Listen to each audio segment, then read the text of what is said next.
So hello मेरी to family, कैसे हैं आप लोग। आशा करते हैं हमारे सभी साथी बहुत अच्छे होंगे, अपनी पढ़ाई बहुत अच्छे से आप लोग कर रहे होंगे। आज की जो हमारी क्लास है आप लोग के लिए बहुत ही महत्वपूर्ण एवं बहुत ही स्पेशल क्लास है। तो सभी साथी से निवेदन है, सभी साथी वीडियो को फुल वॉच करेंगे, कोई भी साथी वीडियो को स्किप नहीं करेगा साथी, ठीक है। ये क्लास है आरपीएफ कांस्टेबल जीके जिसका नया सेशन से 2025 से स्टार्ट है। आप लोग के लिए बहुत ही महत्वपूर्ण क्लास है। आज का कैप्सूल 12th, ठीक है। पेपर में छपने वाला सभी प्रश्न है, बहुत ही महत्वपूर्ण प्रश्न है। पहले आप लोग प्रश्न को पढ़िए, आप लोग को खुद समझ में आ जाएगा आप लोग के लिए कितना महत्वपूर्ण क्लास होगा मित्रों, ठीक है। तो चलते हैं देखते हैं प्रश्न किस प्रकार से पूछे गए। बाकी आप लोग को पता है हमने किरण की बुक से किरण की बुक से पूरे 41 सेट को पूरे 41 सेट कितने पार्टों में 88 पार्टों में कवर करा दिया। और प्लेलिस्ट में सारी वीडियो हमारी मिल जाएंगे। आरपीएफ कांस्टेबल पीवाईक्यू सीरीज के नाम से प्लेलिस्ट बना हुआ है, वहाँ पे सारी वीडियो को देख सकते हैं। बाकी 50 प्रैक्टिस सेट भी उपलब्ध है उस प्लेलिस्ट में साथी, ठीक है। वहाँ से आप लोग देख सकते हैं। बाकी एक कैप्सूल क्लास जो चल रहा है आप लोग का एक दवाई का कार्य करेगा। इस दवाई को पूरा खाना आप लोग को स्किप नहीं करना, ठीक है। बाकी जो हमारे साथी चैनल पे नए हैं अभी तक और चैनल सब्सक्राइब नहीं किए, वह चैनल को सब्सक्राइब कर ले साथी, और बेल आइकन को भी इम्प्रेस कर देना, क्योंकि सभी वीडियो का नोटिफिकेशन सबसे पहले आपके पास आएगा, ठीक है। इतनी बातों को समझिए आप लोग। चलते हैं प्रश्न को देखते साथी, ठीक है। आप लोग के लिए कितना महत्वपूर्ण प्रश्न है, प्रश्न को पढ़िए, आप लोग को खुद समझ में आ जाएगा आप लोग के लिए कितना महत्वपूर्ण क्लास होने वाला साथी, ठीक है। बाकी प्रश्न पहला आप लोग के लिए कितना महत्वपूर्ण है। हिमालय पर्वत श्रृंखला एक उदाहरण है। हिमालय पर्वत श्रृंखला एक उदाहरण है। तो साथी इस प्रश्न का हमारा राइट आंसर क्या होगा। कोई भी साथी हमारा तुक्का का प्रयोग नहीं करेगा। जो हमारी बहन देख रही हैं, जो मेरे भाई देख रहे हैं, ठीक है, कोई भी साथी तुक्का का प्रयोग कतई नहीं करेगा। अगर सिलेक्शन चाहिए, वर्दी चाहिए, समय बहुत ही कम है आप लोगों के पास, जितना हो सके उतना आप लोग ध्यान दीजिए प्रश्नों पे, ठीक है। वलित पर्वत है, राग पर्वत है, ब्लाक पर्वत है, ज्वालामुखी पर्वत है साथी, ठीक है। तो हिमालय पर्वत श्रृंखला एक उदाहरण है। इस प्रश्न का साथी जो हमारा राइट आंसर होगा मित्र बता देना क्या होगा। इस प्रश्न का राइट आंसर क्या होगा। वलित पर्वत आप लोग का राइट आंसर हो जाएगा। Option number A is the right answer, ठीक है। तो बहुत अच्छे से आप लोग क्लियर हो चुके हैं मित्रों। बाकी हम चलते हैं स्टेप बाय अगले नेक्स्ट प्रश्न को, ठीक है। अगले प्रश्न को पढ़ते हैं। आज का प्रश्न नंबर है दूसरा प्रश्न क्या साथी बोला है, ध्यान से पढ़िए आप लोग। बोला है भारत की किस राज्य में ऊन सर्वाधिक उत्पन्न होता है। ऊनों से प्रश्न है। तो बोला है भारत की किस राज्य में ऊन सर्वाधिक उत्पन्न होता है। तो किस राज्य में सबसे ज़्यादा ऊन जो होता है वो उत्पन्न होता है साथी, ठीक है। ये बताना आप लोग को। राजस्थान में, जम्मू कश्मीर में, हरियाणा में, मध्य प्रदेश में। तो साथियों इस प्रश्न का हमारा राइट आंसर क्या होगा, सभी साथी बताने का प्रयास करेंगे। इस प्रश्न का जो होगा हमारा राइट आंसर क्या होगा, राजस्थान हो जाएगा मित्र, ठीक है। क्या होगा, राजस्थान आप लोग का राइट आंसर हो जाएगा मित्र, ठीक है। बाकी मित्रों अब हम चलते हैं स्टेप बाय अगले नेक्स्ट प्रश्न को, ठीक है। अगले प्रश्न को ध्यान से पढ़ते हैं। आज का प्रश्न नंबर है 3rd नंबर। तो पहले क्या करते हैं, पहले हम तीसरे प्रश्न को पढ़ लेते हैं, फिर इसके ऑप्शन को देखेंगे मित्र, ठीक है। प्रश्न क्या है, निम्न में से कौन मौसम का एक तत्व है। निम्न में से कौन मौसम का एक तत्व है। तो मित्रों इस प्रश्न का राइट आंसर क्या होगा, आप लोग बताने का प्रयास कीजिए। पवन है, तापमान है, नमी है, सभी विकल्प सही हैं, ठीक है। इस तीसरे प्रश्न का जो हमारा राइट आंसर होगा मित्र क्या होगा, आप लोग का बता देना क्या होगा मित्र। आप लोग का इस प्रश्न का आंसर क्या होगा, सभी लोग बताने का प्रयास कीजिए। आप लोग का होगा क्या, सभी विकल्प सही हो जाएंगे, ठीक है। पवन, तापमान, नमी, यानी आप लोग का तीनों जो आप लोग के हैं, तीनों आप लोग के जो है आप लोग का है, ये तीनों आप लोग के राइट आंसर हो जाएंगे। तीनों आप लोग के क्या होंगे, राइट आंसर हो जाएंगे मित्र, ठीक है। तो बहुत अच्छे से आप लोग क्लियर हो चुके हैं मित्र, ठीक है। सभी विकल्प सही हो जाएंगे इसका। बाकी हम चलते हैं स्टेप बाय अगले नेक्स्ट प्रश्न की ओर। अगला प्रश्न कौन सा आप लोग के स्क्रीन पर आज का हमारा है, प्रश्न नंबर 4th नंबर, ठीक है। तो प्रश्न नंबर 4th क्या बोला है, भूकंप की तीव्रता को मापने स्केल के लिए क्या इस्तेमाल किया जाता है मित्र, बताने का प्रयास कीजिए। इस प्रश्न का आंसर, भूकंप की तीव्रता को मापने स्केल के लिए क्या इस्तेमाल किया जाता है। तो रिक्टर पैमाने स्केल, मीट्रिक पैमाने स्केल, एमपी सेंटर पैमाने स्केल, भूकंप पैमाने स्केल। तो मित्रों इस प्रश्न का हमारा राइट आंसर क्या होगा, सभी साथी हमारे बताने का प्रयास करेंगे कि इस प्रश्न का हमारा राइट आंसर क्या होगा। मित्र लोग बता दें इस प्रश्न का जो आंसर होगा क्या होगा, रिक्टर पैमाने स्केल आप लोग का राइट आंसर हो जाएगा। ये आप लोग का प्रश्न नंबर 4 का ऑप्शन नंबर ए आप लोग का राइट आंसर हो जाएगा साथी, ठीक है। तो बहुत अच्छे से आप लोग क्लियर किए। आप लोग को समझ में आ रहा ना साथी, आप लोग कमेंट कीजिए मेरे भाइयों, आप लोग कमेंट कीजिए। आप लोग का एक-एक कमेंट ना मुझे बहुत हौसला मिलती है, कमेंट्स आपके, ठीक है। बाकी चलते हैं स्टेप बाय अगले नेक्स्ट प्रश्न की ओर। अगला प्रश्न आज का कौन-सा है? आज का प्रश्न नंबर है 5th नंबर। 5th नंबर प्रश्न क्या बोला है? निम्नलिखित में से किसकी विशिष्ट ऊष्मा का मान सर्वाधिक होता है? निम्नलिखित में से किसकी विशिष्ट ऊष्मा का जो मान होता है वह सर्वाधिक होता है? तो पानी का, मीथेन का, मिट्टी तेल का, अल्कोहल का। तो मित्रों इस प्रश्न का हमारा राइट आंसर क्या होगा? सभी साथी हमारे बताने का प्रयास करेंगे, सभी साथी, ठीक है। तो इस प्रश्न का जो हमारा राइट आंसर हो जाएगा मित्र, क्या होगा पता है आप लोग का? पानी आप लोग का राइट आंसर हो जाएगा। क्या होगा? पानी। यानी आप लोग का ऑप्शन नंबर ए वाला आप लोग का राइट आंसर हो जाएगा। बहुत अच्छा प्रश्न था मित्र, बहुत अच्छा। निम्नलिखित में से किसकी विशिष्ट ऊष्मा का जो मान है वह सर्वाधिक होता है? तो पानी आप लोग का राइट आंसर हो जाएगा, ठीक है। बाकी अब हम चलते हैं स्टेप बाय अगले नेक्स्ट प्रश्न की ओर साथी, ठीक है। अगला प्रश्न साथी हमारा क्या है? अगले प्रश्न को ध्यान से पढ़ने का प्रयास कीजिए सभी हमारे प्रिय साथी लोग। आज का 6वां प्रश्न, ठीक है। एक कृत्रिम उपग्रह पृथ्वी के चारों ओर वृत्ताकार कक्ष में घूमती है, कौन सा मात्रक नियत रहता है? कौन सा मात्रक नियत रहता है? तो साथी इस प्रश्न का उत्तर बताने का प्रयास कीजिए कि एक कृत्रिम उपग्रह पृथ्वी के चारों ओर वृत्ताकार कक्ष में घूमती है, कौन सा मात्रक नियत रहता है? तो रेखीय वेग है, कोणीय गति है, कोणीय विस्थापन है, और एक आपका आंसर होगा कोई विकल्प सही नहीं है। तो साथी लोग बताने का प्रयास कीजिए इस 6वें प्रश्न का हमारा आंसर क्या होगा। बहुत अच्छा प्रश्न आप लोग क्या, और सभी साथी बता भी सकते हैं इजीली। इस प्रश्न का राइट आंसर हो जाएगा क्या? कोणीय गति आप लोग का राइट आंसर हो जाएगा मित्र, ठीक है। ऑप्शन नंबर बी वाला आप लोग का राइट आंसर हो जाएगा इस 6 प्रश्न का मित्र, ठीक है। बाकी आप लोग चलते हैं स्टेप बाय अगले नेक्स्ट प्रश्न की ओर। अगला प्रश्न कौन सा आप लोग के स्क्रीन पे आज का प्रश्न नंबर है 7वां। प्रश्न नंबर 7वां मित्र क्या बोला है? जरा दूरदृष्टि प्रेस बायोपिया को ठीक करने के लिए निम्नलिखित किस लेंस का उपयोग किया जाता है? तो साथी इस प्रश्न का हमारा स्पेशल एंड राइट आंसर क्या होगा? जरा दूरदृष्टि प्रेस बायोपिया को ठीक करने के लिए निम्नलिखित किस लेंस का उपयोग किया जाता है? उत्तल लेंस का किया जाता है, बायफोकल लेंस का, बेलनाकार का, अवतल लेंस का। तो साथी इस प्रश्न का हमारा आंसर क्या होगा? कोई भी हमारा जो हमारी बहन देख रही है, जो मेरे भैया देख रहे हैं वीडियो को, ठीक है, कोई भी स्किप नहीं करेंगे। सारे प्रश्न आप लोग के लिए बहुत ही महत्वपूर्ण है। आप लोग को पता है जो हमारे साथ पूरे 88 पार्ट को देखा होगा ना, जो प्लेलिस्ट में आपको सारी वीडियो मिल जाएंगे ना, उनको पता होगा आप लोग के लिए कितना बेस्ट प्रश्न साथी, ठीक है। यह प्रश्न कहीं पे नहीं मिलेगा आप लोग को, ठीक है, क्योंकि जितना मैं प्रश्न बताता हूँ सारी किरण की बुक से बताता हूँ। आप लोग को बहुत ही महत्वपूर्ण होता है, और उसका बुक सबसे स्पेशल बुक माना जाता है आरपीएफ कांस्टेबल के लिए। तो साथ ही इस प्रश्न का आंसर जो होगा क्या होगा पता है?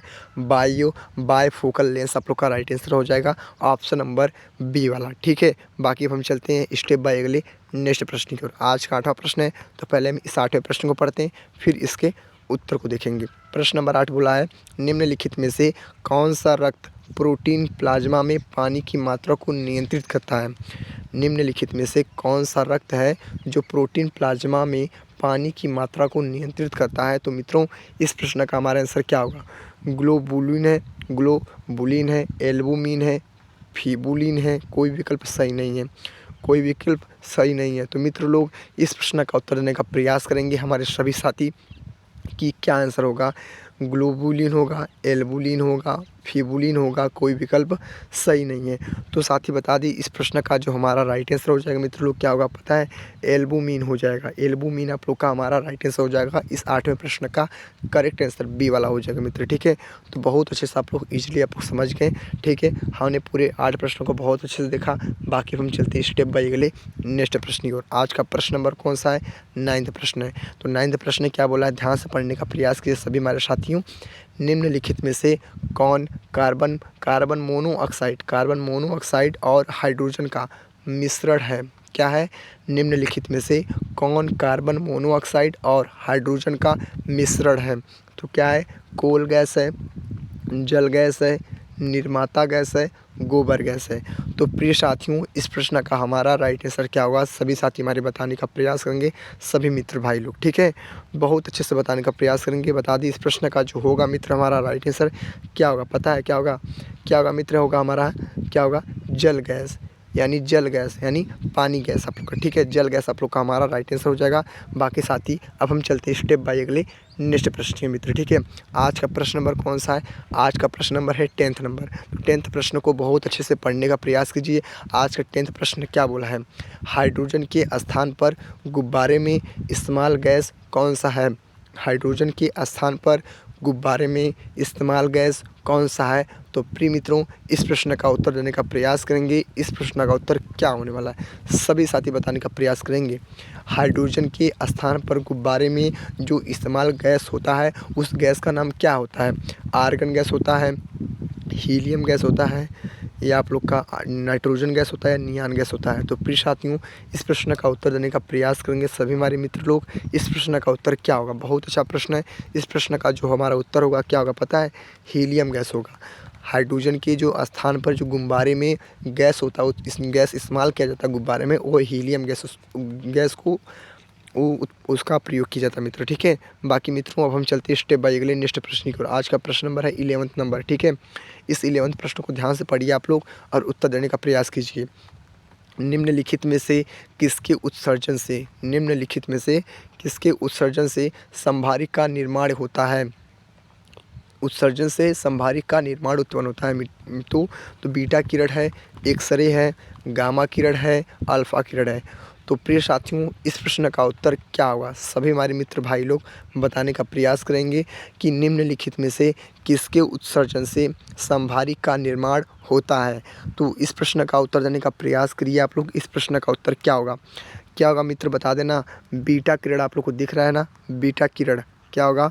बीटा किरण मैं यहाँ पे लिख भी दे रहा हूँ आप लोग को, ठीक है। कोई भी डाउट परेशानी ना हो। बीटा किरण दिख रहा है ना, आपका ही आप लोग का राइट आंसर हो जाएगा मित्र, ठीक है। तो बहुत अच्छे से आप लोग क्लियर किए।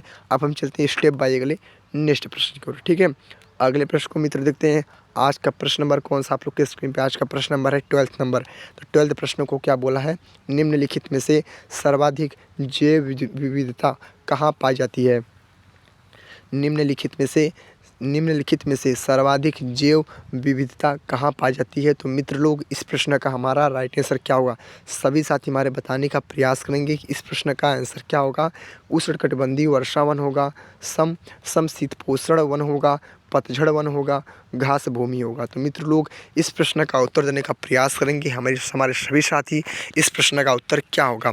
निम्नलिखित में से सर्वाधिक जैव विविधता कहाँ पाई जाती है? तो इस प्रश्न का जो हमारा आंसर होगा क्या होगा? उष्णकटिबंधीय वर्षा वन आप लोग का हमारा राइट आंसर हो जाएगा ऑप्शन नंबर ए वाला मित्र, ठीक है। तो बहुत अच्छे से आप लोग क्लियर किए। अब हम चलते हैं स्टेप बाय अगले नेक्स्ट प्रश्न के मित्र, ठीक है। अगले प्रश्न को पढ़ने का प्रयास कीजिए। आज का प्रश्न नंबर है 13। क्या बोला है? आज का 13 प्रश्न क्या बोला साथी? ध्यान से पढ़िए आप लोग। आज का 13 प्रश्न है, दुनिया के पहले थर्ड प्रिंटेड मंदिर का जो अनावरण किस राज्य में किया गया मित्र? इस प्रश्न का उत्तर देने का प्रयास कीजिए कि इस प्रश्न का उत्तर क्या होगा मित्र, ठीक है। क्या होगा बताने का प्रयास कीजिए सभी लोग कि दुनिया के पहले थर्ड प्रिंटेड मंदिर का जो अनावरण किस राज्य में किया गया? तो तेलंगाना में, राजस्थान में, बिहार में, और एक ऑप्शन आप लोग का है केरल। तो साथियों, इस प्रश्न का हमारा स्पेशल एंड राइट आंसर क्या होगा बताने का प्रयास कीजिए सभी हमारे मित्र भाई लोग, ठीक है। इस प्रश्न का जो हमारा करेक्ट आंसर होगा मित्र क्या होगा पता है? तेलंगाना आप लोग का राइट आंसर हो जाएगा। क्या होगा? तेलंगाना आप लोग का क्या होगा राइट आंसर। तो बहुत अच्छे से आप लोग को समझ में आ रहा ना मित्र लोग? सारे हमारे भाइयों कमेंट कीजिए, आप लोग को समझ में आ रहा ना अच्छे से? कोई डाउट नहीं है, कोई परेशानी नहीं ना? अब हम चलते हैं स्टेप बाय अगले नेक्स्ट प्रश्न की ओर, ठीक है। चलते हैं अगले नेक्स्ट प्रश्न की ओर। आज का प्रश्न नंबर है कौन सा? 14 प्रश्न है। तो 14 प्रश्न को ध्यान से पढ़िए। जब ईंधन को उत्पादन के लिए निम्न में से किसी फसल का उपयोग किया जाता है? क्या बोला है? जब ईंधन के उत्पादन के लिए निम्न में से किसी फसल का उपयोग किया जाता है, तो इस प्रश्न का आंसर क्या होगा? गन्ना, मक्का, जट्रोफा। सभी विकल्प सही हैं। तो मित्र लोग, इस प्रश्न का आंसर देने का प्रयास कीजिए कि क्या जब ईंधन के उत्पादन के लिए निम्न में से किस फसल का उपयोग किया जाता है? तो इन जो तीनों फसल को देख रहे हैं आप लोग, ये तीनों फसल गन्ना, मक्का, जट्रोफा और क्या सभी विकल्प सही हैं? तो मित्र आप लोग का राइट आंसर भी आप लोग का हो जाएगा सभी विकल्प सही हैं। क्या होगा? सभी विकल्प सही हैं। जब ईंधन के उत्पादन के लिए निम्न में से किस फसल का उपयोग किया जाता है? तो गन्ना, मक्का, जट्रोफा, यानी सभी विकल्प आप लोग के राइट है मित्र। ठीक है, सभी विकल्प क्या आप लोग के सही हो जाएंगे। अब हम चलते हैं स्टेप बाय अगले नेक्स्ट प्रश्न की ओर। अगले प्रश्न को बहुत ही ध्यान से पढ़िए आप लोग। प्रश्न 15 पूछा है, क्लोरोफ्लोरोकार्बन का प्रयोग क्लोरोफ्लोरोकार्बन का प्रयोग निम्न में नहीं किया जाता है। ठीक है, क्लोरोफ्लोरोकार्बन का जो प्रयोग है वह नहीं किया जाता है। तो नहीं किया जाता है साथियों किसमें? इसमें बहुत से हमारे साथी कंफ्यूज होते हैं हाँ या नहीं में। इसीलिए बोलता हूँ प्रश्न जब भी आप लोग कोई भी एग्जाम देने जाते हैं, मैं स्पेशल आरपीएफ कांस्टेबल के लिए नहीं बोल रहा हूँ, कोई भी एग्जाम देने जाते हैं आप लोग प्रश्न को बहुत ही ध्यानपूर्वक से पढ़िए। इधर उधर की बातों पर ध्यान मत दीजिए। वहाँ पे लिखा भी होता है कि इधर उधर बातों पे ध्यान मत दीजिए। ठीक है, अपने काम पे फोकस कीजिए। टाइम आपके पास पता है सबसे कम होता है, 90 मिनट का मात्र आपको समय मिलता है पूरे प्रश्नों को करने में, यानी 120 प्रश्नों को करने के लिए 90 मिनट टोटल आपको समय मिलता है। इसलिए बोलता हूँ बहुत ध्यानपूर्वक से अपने प्रश्न को करना चाहिए। ठीक है, इस प्रश्न का आंसर क्या होगा? मिक्सर और ग्राइंडर होगा, पैक करने वाली वस्तुएं एयर कंडीशनर होगा, रेफ्रिजरेटर होगा। तो मित्रों इस प्रश्न का आंसर देने का प्रयास कीजिए कि इस प्रश्न का हमारा आंसर क्या होगा। बता दें मित्र, इस प्रश्न का आंसर हो जाएगा मिक्सचर और ग्राइंडर आप लोग का राइट आंसर हो जाएगा। ऑप्शन नंबर ए वाला आप लोग का हमारा राइट आंसर हो जाएगा। ठीक है, बहुत अच्छे से आप लोग क्लियर किए। अब हम चलते हैं ना स्टेप बाय अगले नेक्स्ट प्रश्नों को देखते हैं साथी में। ठीक है, अगले प्रश्न को मित्रों ध्यान से पढ़िए। आज का प्रश्न नंबर है 16।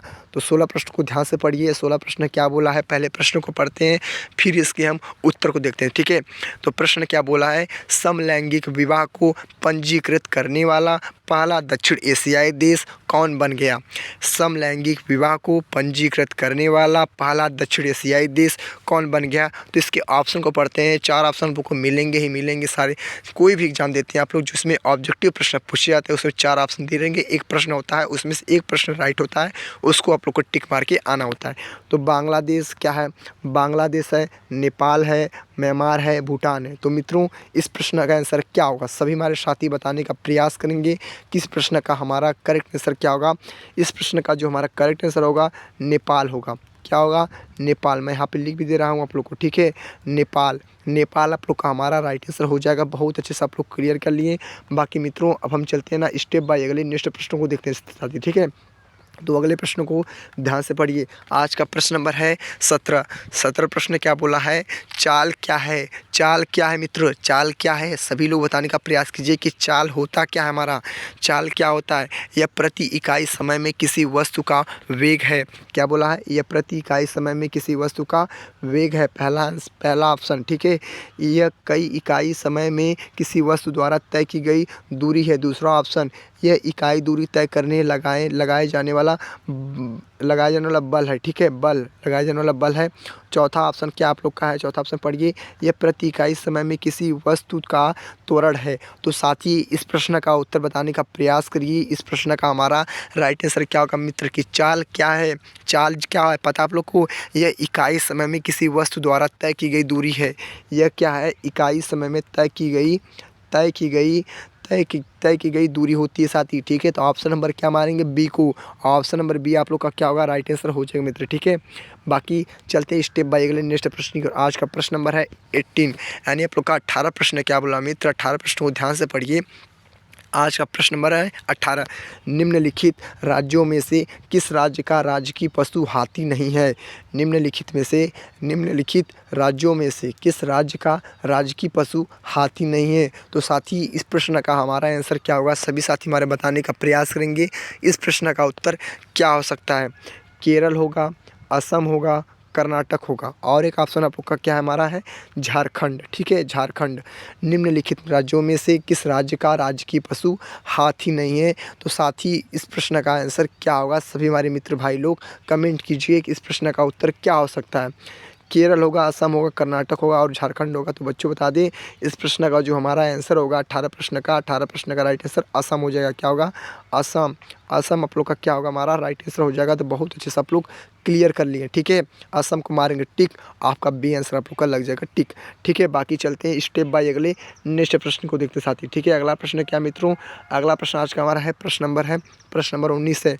प्रश्न नंबर 19 क्या है, ध्यान से पढ़ने का प्रयास कीजिए। आज का प्रश्न नंबर 19 बोला है, बहुत ही महत्वपूर्ण प्रश्न है और थोड़ा बड़ा प्रश्न है, ठीक है। ध्यान से पढ़ने का प्रयास कीजिए आप लोग, ठीक है, क्योंकि जो बड़ा प्रश्न होता है उसको समझने में थोड़ी टाइम लगता है, इसलिए बहुत ही ध्यान से पढ़िए।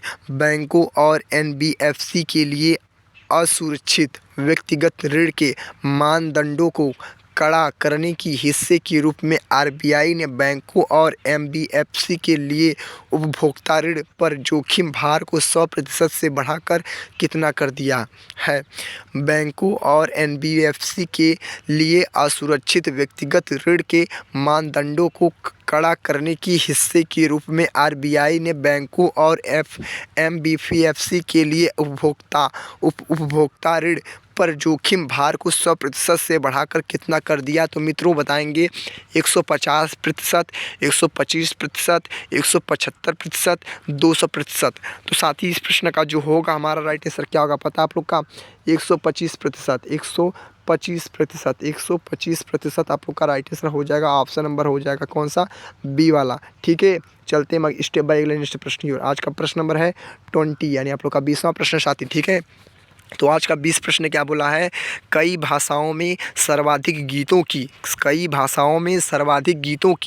रिकॉर्डिंग के लिए का नाम गिनीज वर्ल्ड रिकॉर्ड में दर्ज किया गया। साथ ही ध्यान से पढ़िए, कई भाषाओं में सर्वाधिक गीतों की रिकॉर्डिंग के लिए नाम गिनीज वर्ल्ड रिकॉर्ड में दर्ज किया गया। समीर अंजान है, पी सुशीला है, कविता कृष्णमूर्ति है, शंकर महादेवन है।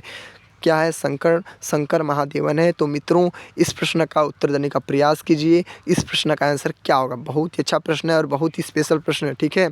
इस प्रश्न का जो हमारा उत्तर होगा मित्र क्या होगा पता है, क्या होगा, पी सुशीला हो जाएगा। क्या होगा, पी सुशीला। आप लोग का राइट आंसर क्या होगा मित्र, क्या होगा, पी सुशीला आप लोग का मित्र हमारा हो जाएगा राइट आंसर। बहुत अच्छे से आप लोग क्लियर किए, ठीक है।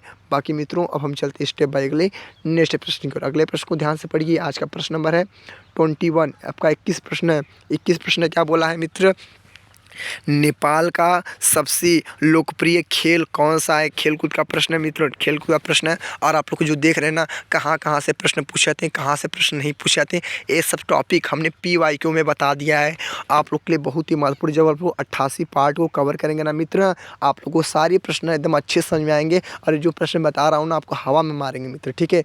जो हमारे साथी पूरे 41 सेट, यानी आप लोग का PYQ का 41 सेट, यानी पूरे 88 पार्ट में हमने कवर किया है। तो समझ सकते हैं आप लोग कितना आप लोग के लिए महत्वपूर्ण क्लास होगी मित्र, ठीक है। तो नेपाल का जो सबसे लोकप्रिय खेल है वो कौन सा है, फुटबॉल है, क्रिकेट है, बेसबॉल है, ट्रैकिंग है। तो बच्चों बताने का प्रयास कीजिए इस प्रश्न का हमारा आंसर क्या होगा, बता देना। इस प्रश्न का जो हमारा आंसर होगा क्या आप पता है, फुटबॉल होगा। नेपाल का जो सबसे लोकप्रिय खेल कौन सा हमारा है, क्या मारेंगे, फुटबॉल को, ठीक है। तो फुटबॉल आप लोग का क्या होगा हमारा राइट आंसर, ठीक है बच्चों। बाकी हम चलते हैं स्टेप बाय अगले नेक्स्ट प्रश्न की ओर। आज का प्रश्न नंबर कौन सा है आप लोग के स्क्रीन बोर्ड पर, आज का प्रश्न नंबर है 22। तो 22 प्रश्न को ध्यान से पढ़िए। यह प्रश्न आप लोग के लिए बहुत ही महत्वपूर्ण है और प्रश्न आपका करंट अफेयर्स का, ठीक है। और बता देना आप लोग जो करंट अफेयर्स पढ़ते हैं ना, आप लोग मंथली पढ़िए आप लोग को बहुत मज़ा आएगा साथी, और बहुत अच्छे से आपको याद भी होगा। और उसके लिए जो बेस्ट जो आप लोग के सर है ना, वो कुमार गौरव का नाम सुनेंगे, कुमार गौरव सर के क्लास देख सकते हैं आप। क्या, कुमार गौरव सर की जो हमारी क्लास है ना, उनका देख सकते हैं क्लास, आप लोग के लिए बहुत ही बेस्ट क्लास है, ठीक है। और उनसे बेस्ट कोई बता भी नहीं सकता, ठीक है साथी। मैं उनकी वाहवाही नहीं करना चाहता हूँ, मैं पता है मैं उनसे पढ़ा हूँ, बहुत अच्छे से करंट अफेयर्स को बताते हैं साथी, ठीक है। और इसलिए आप लोग को बहुत आसान भाषा में समझ भी आ जाएगा। कोई बच्चा होगा उसको आसान भाषा में सीखना होता है, ठीक है, कि मुझे जल्दी याद हो जाए, ठीक है, कोई भी हो, ठीक है।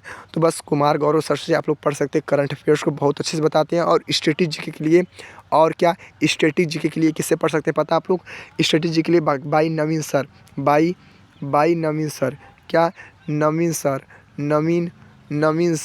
बाई नवीन सर, ठीक है। स्ट्रेटेजी के लिए बाई नवीन सर से पढ़ सकते हैं मित्र, जो आप लोग के लिए बहुत ही स्पेशल है, ठीक है, बहुत अच्छे सर है, ठीक है। तो साथ ही इस 22 प्रश्नों को ध्यान से पढ़िए। 22 प्रश्न क्या बोला है कि किस देश के रहने वाली सैनी पलाशियो ने मिस यूनिवर्स 2023 का खिताब जीता है? किस देश की रहने वाली सेनिस पलाशियो ने मिस यूनिवर्स 2023 का खिताब जीता है? तो निकारागुआ, ईरान, युगांडा, ऑस्ट्रेलिया। तो साथी इस प्रश्न का उत्तर देने का प्रयास कीजिए कि इस प्रश्न का उत्तर क्या होगा। बहुत ही अच्छा प्रश्न आप लोग के लिए, बहुत ही महत्वपूर्ण मित्र, ठीक है। इस प्रश्न का जो हमारा आंसर होगा क्या होगा, निकारागुआ आप लोग का राइट आंसर हो जाएगा मित्र, ठीक है। क्या होगा, निकारागुआ। यानी आप लोग का 22वें जो प्रश्न दिख रहा है, इस प्रश्न का जो हमारा राइट आंसर होगा क्या होगा, निकारागुआ आप लोग का राइट आंसर हो जाएगा। बाकी मित्रों अब हम चलते हैं ना स्टेप बाय अगले नेक्स्ट प्रश्न को देखते हैं साथी, ठीक है। अगले प्रश्न को बहुत ही ध्यान से पढ़िए। आज का प्रश्न नंबर है 23 प्रश्न क्या है, निम्नलिखित में से कौन एक पर्यावरणीय समस्या नहीं है? निम्नलिखित में से कौन एक पर्यावरणीय समस्या नहीं है? तो साथियों इस प्रश्न का उत्तर देने का प्रयास कीजिए। इस प्रश्न का उत्तर क्या हो सकता है, ठीक है। वन रोपण है, अम्लीय वर्षा है, ठीक है। वन रोपण है, अम्लीय वर्षा है, जैव विविधता की हानि है, खाद्य का अनुवांशिकीय रूपांतरण है। तो साथियों इस प्रश्न का जो हमारा राइट आंसर होगा मित्रों, बता देना इस प्रश्न का आंसर क्या होगा, पता आप लोग का। इस प्रश्न का आंसर हो जाएगा वन रोपण। वन रोपण आप लोग का राइट आंसर हो जाएगा। बहुत अच्छे से आप लोग क्लियर कर लिए, वन रोपण आप लोग का हमारा राइट आंसर हो जाएगा। बहुत अच्छा प्रश्न मित्र, ठीक है, बहुत अच्छा, ठीक है। बाकी साथी अब हम चलते हैं ना स्टेप बाय अगले नेक्स्ट प्रश्नों को देखते हैं साथी, ठीक है। और अपने नोटबुक पे ना सारे प्रश्नों को नोट कर लेना मित्र, आप लोग के लिए बहुत स्पेशल है। हल्के मत लेना प्रिय साथियों, हल्के मत लेना, नहीं तो एग्जाम ना आपको हल्के में ले लेगा, ठीक है। इतनी बातों को ध्यान रखना। निम्नलिखित में से कौन एक ऊर्जा परिवर्तक नहीं है? फिर देखिए यहाँ ना प्रश्न पूछा है कि निम्नलिखित में से कौन एक ऊर्जा परिवर्तक नहीं है? तो साथियों इस प्रश्न का आंसर देने का प्रयास कीजिए। समतल कांच है, भाप का इंजन है, सोलर पैनल है, विद्युत इस्त्री है। तो साथी इस प्रश्न का आंसर क्या होगा कि कौन एक ऊर्जा परिवर्तक नहीं है? तो बता देना समतल कांच आप लोग का राइट आंसर हो जाएगा, ठीक है। समतल कांच इज़ द राइट आंसर, ठीक है। बहुत अच्छे से क्लियर के लिए। बाकी चलते हैं आज के अंतिम प्रश्न की ओर। आज का अंतिम प्रश्न 25 है। इस प्रश्न को करने से पहले आप लोग को बता दें, सारे 25 प्रश्न में से जितने भी सभी लोग देख रहे हैं ना, सभी लोग पूरे 25 प्रश्न में से कितने प्रश्न आप लोग के सही हुए हैं, कितने प्रश्न गलत हुए हैं, आप लोग को कमेंट में जरूर बताना। चाहे हमारी बहन देख रही है वीडियो को, चाहे हमारे भाई देख रहे हैं, ठीक है। सभी लोग को बताना अति आवश्यक है मित्र, ठीक है। क्योंकि आपके लिए मैंने इतना मेहनत कर रहा हूँ। सोच सकते हैं मेरी तबीयत नहीं ठीक थी, फिर भी आप लोग को मैं वीडियो बना रहा हूँ साथी, ठीक है। आप लोग को पता है कल की वीडियो, परसों की वीडियो देखेंगे, मेरा नटई अभी बैठा हुआ साथी, ठीक है। आप लोग को अच्छे से आवाज़ नहीं सुनाई दे रहा होगा, उसके लिए कष्ट के लिए खेद है मित्र, ठीक है। बाकी आप लोग प्रश्न में ध्यान दीजिए, मुझे नहीं, मैं ठीक हो जाऊंगा। आप लोग प्रश्नों को ध्यान दीजिए। प्रश्न 25वां है, T20 वर्ल्ड कप 2023 किसने जीता? T20 वर्ल्ड कप 2023 किसने जीता मित्र? ऑस्ट्रेलिया ने, न्यूजीलैंड ने, साउथ अफ्रीका ने, भारत ने। इन चारों ऑप्शनों में से राइट आंसर कौन सा होगा? सभी साथी बताने का प्रयास करेंगे। इस प्रश्न का उत्तर क्या होगा? इस प्रश्न का जो हमारा आंसर होगा ऑस्ट्रेलिया होगा। क्या होगा? ऑस्ट्रेलिया। ऑस्ट्रेलिया मित्र क्या होगा? राइट आंसर हो जाएगा ऑस्ट्रेलिया, ठीक है। तो बहुत अच्छे से आप लोग क्लियर के लिए मित्र, ऑस्ट्रेलिया आप लोग का हमारा राइट आंसर हो जाएगा साथी, ठीक है। बहुत अच्छे से आप लोग को समझ में आ गया साथी, ठीक है। ऑस्ट्रेलिया ऑप्शन नंबर ए वाला, ठीक है। तो साथी देख लिया हमने पूरे 25 प्रश्नों को बहुत ही अच्छे से आप लोग को प्यार से आप लोग को समझा दिया, और किसी प्रश्न में ना कोई डाउट नहीं होना चाहिए मित्र, ठीक है। जिस प्रकार से मैंने आप लोग को बताया है, और जो आप लोग का कैप्सूल क्लास मित्र ना, कैप्सूल क्लास एक दवाई का कार्य करेगा, ठीक है। इस दवाई को पूरा खाइए आप लोग, इसलिए मैं इसका नाम रखा हूँ। ये सारी क्लास एक प्रैक्टिस पे बेस पे है, ठीक है। एक प्रैक्टिस पे जितना हो सके उतना प्रैक्टिस कीजिए, क्योंकि आप लोग को पता है, सभी साथियों को पता है, आप लोग का पता है ना, 8 जनवरी से आप लोग का एग्ज़ाम होने वाला मित्र, ठीक है। किस जनवरी से? 8 जनवरी से एग्ज़ाम होगा, ठीक है। 8 जनवरी से, इतनी बात को ध्यान रखना। बाकी आप लोग को पता है आज तो 2 जनवरी है, ठीक है। अभी भी आप लोग के पास मात्र अभी आपके पास 6 दिन बचे हुए साथी, ठीक है, 6 दिन। तो 8 जनवरी से मार्च तक आप लोग का एग्ज़ाम चलेगा। फरवरी के महीने में कोई भी एग्ज़ाम नहीं होगा, ठीक है, क्योंकि उसमें डेट नहीं दिया है। फरवरी के महीने में कोई भी एग्ज़ाम नहीं होगा, उसके डायरेक्ट क्या होगा, मार्च में एग्ज़ाम होगा। तो जो भी साथी का एडमिट कार्ड मार्च में चला गया, उनका तो पूछो मत, बहुत ही खुशखबरी है उनके लिए, ठीक है। तो अच्छे से और भी तैयारी कर सकते हैं मित्र, ठीक है। बाकी आप लोग अच्छे से तैयारी करते रहिए, पढ़ते रहिए मित्र, ठीक है। और मेरा साथ आप लोग के पास हमेशा रहेगा। सभी अब की बार साथियों का सिलेक्शन हो जाए, बस यही कहना चाहूँगा मित्र। मित्र, ठीक है, इस नववर्ष के पावन पर्व पे मित्र, ठीक है। बाकी आप लोग को वीडियो कैसी लगी आप लोग कमेंट में बताना मित्र, ठीक है। थोड़ी भी दिल पे वीडियो लगी होगी ना तो एक सब्सक्राइब, एक कमेंट और लाइक करके शेयर करना मेरे सभी साथियों को मित्र, ठीक है। बस इतना ही आज की वीडियो में बताता हूँ साथी, ठीक है। बाकी सभी प्रश्न आप लोग के लिए बहुत ही महत्वपूर्ण, किसी प्रश्न को ना हल्के मत लेना मित्र, ठीक है, किसी प्रश्न को। आज का कैप्सूल क्लास 12th था, जल्द मिलेंगे हम 13 क्लास में मित्र, ठीक है। तो वीडियो को यहीं पे एंड करते हैं। तो जय हिंद, जय भारत, वंदे मातरम।